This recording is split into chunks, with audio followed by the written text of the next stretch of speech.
And now on to one of our lead stories. I told you many of them are suffering, many of them are sick, many are dying. These are Anglophones, hundreds of thousands of them kicked out of their homes in the northwest and southwest regions of the country by the deepening Anglophone crisis, and they are now seeking refuge in neighboring Federal Republic of Nigeria. And coming up, a special envoy to Nigeria, Stella Mbu, narrates their horrible stories.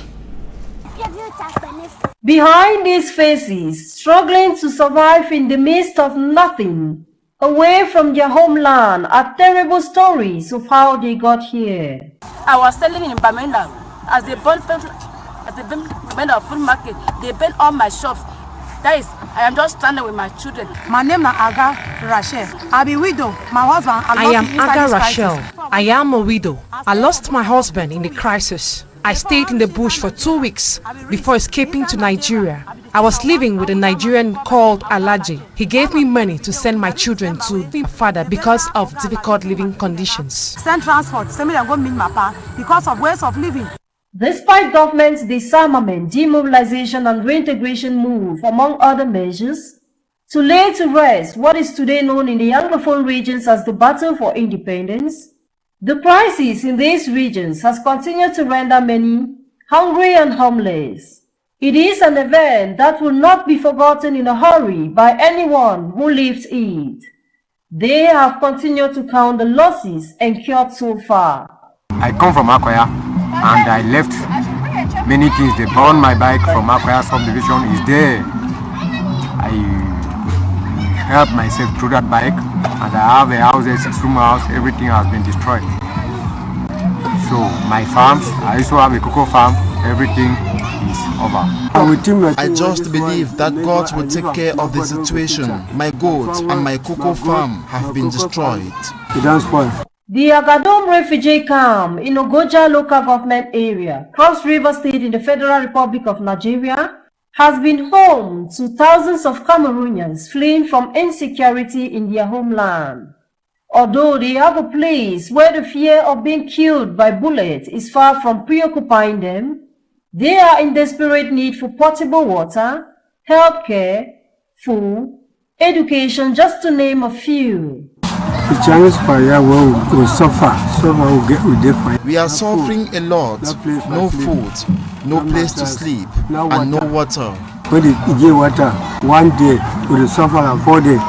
The people who live in the camp depend greatly on donors like the AIF Foundation for Survival.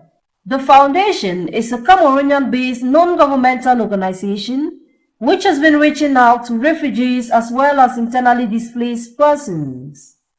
Recently, their humanitarian gesture extended not only to the refugees with food and other household necessities, but to the refugee students and pupils with books and school uniforms.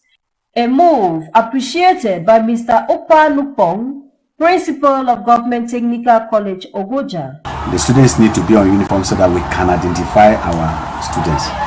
Like as it is now, if any foreign body stray into the school, we cannot really detect immediately. But once all of them are on uniform, once anybody stray in, we can fish out the person immediately.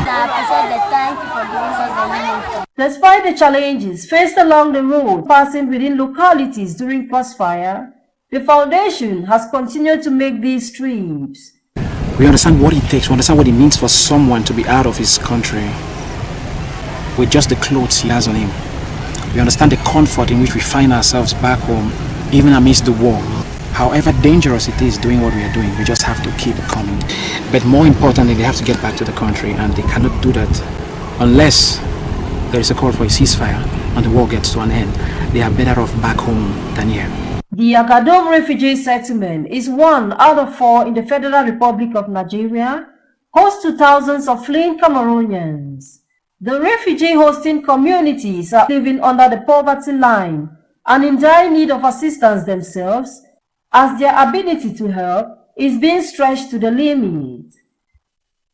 Many of the refugees and the internally displaced persons are living in precarious and even deadly conditions, depending on men and women of goodwill and non-governmental organizations, and the AIF Foundation has been at the forefront visiting the refugees in the bushes and other parts of the country, but also, as you saw in that report, in neighboring Nigeria. The AIF Foundation is, of course, the only non-governmental organization that has so far visited the refugees in Nigeria. Even government authorities have not been there to see the situation of the refugees.